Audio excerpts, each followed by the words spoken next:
The NFL season kickstarts today, giving sports fans all over reason to rejoice. To celebrate the beginning of an exciting new season of football and in honor of the release of Madden NFL 15 last week, the experts here at GamerU have compiled a football-themed Top 10 for your enjoyment.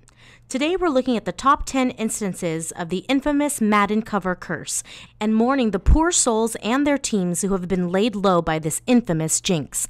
Prepare for the worst. Number 10, Barry Sanders.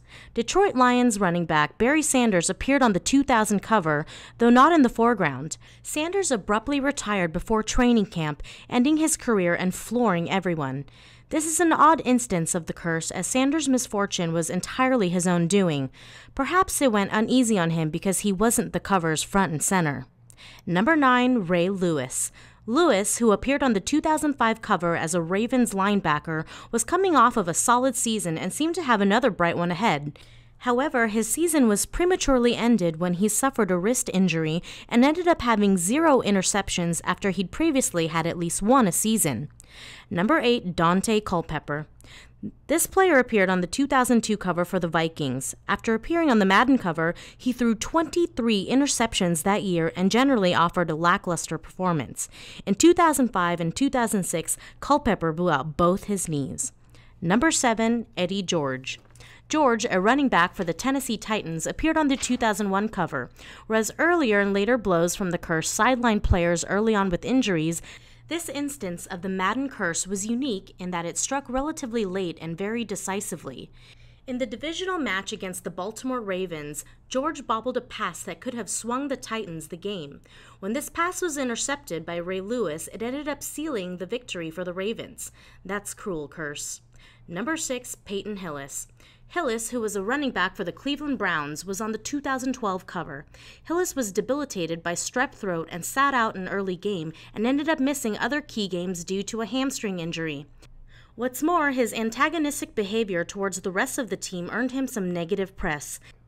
Interestingly, Hillis himself blamed the Madden curse for his misfortunes, noting that things didn't work out in my favor this year. There's a few things that happened this year that made me believe in curses, ain't no doubt about it. Number 5, Troy Polamalu. Polamalu, safety for the Pittsburgh Steelers, appeared on the 2010 cover. He was injured early on in the season and missed 4 weeks. He reappeared only to get sidelined again by a second injury in Week 10. The Steelers, who were the defending Super Bowl champions, had a rough season and didn't even make the playoffs. Interestingly, Polamalu was only one of 2 people to appear on the cover. The other, Cardinals player Larry Fitzgerald, had a generally strong season with only minimal setbacks. Perhaps the curse is only strong enough to bring down one player at a time. Number 4, Brett Favre. Favre appeared on the 2009 cover as a Green Bay quarterback. The hiccup, he played that season for the New York Jets. For those curious, Favre had appeared on the cover in a Green Bay uniform under the impression that he had retired. His unretirement and switch over to the Jets was not foreseen by Madden or anybody else, really. Favre injured both his ankles and his throwing arm as a Jet, and his performance that season was abysmal. What's worse, he also had to deal with a harassment scandal that marred his public image. The Jets ultimately missed the playoffs. Number 3, Michael Vick. Michael Vick was a QB for the Atlanta Falcons and appeared on the 2004 cover. Vick broke his leg during a preseason game that happened to fall during the exact same week that the Madden game he headlined was released.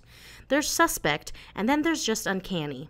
Of course, that's not all that Vick suffered. As most of us remembered, he was later arrested for his participation in an illegal dogfighting ring, which destroyed his professional credibility and continues to shadow his career to this day.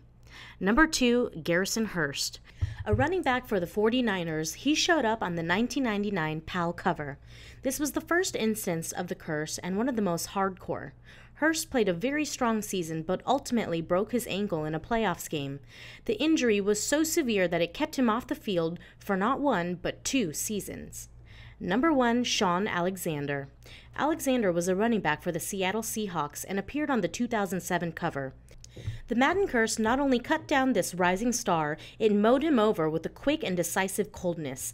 Just a year before, Shawn Alexander had been the MVP. One stint on Madden later, and he broke his foot, leading to a very down season. In 2008, the Seahawks released him due to a lackluster performance, and he only played one more forgettable season with the Redskins. His career turned around so fast, it would give you whiplash. Is the Madden Curse real? Some fans, and as we saw with Hillis, even some players think so, but football is a sport that tends to attract injuries and turmoil. However, as we prepare for a new NFL season, Seahawks cornerback Richard Sherman should probably watch his back just in case. That's it for this Top 10. Check out GamerU for Madden video tips and more.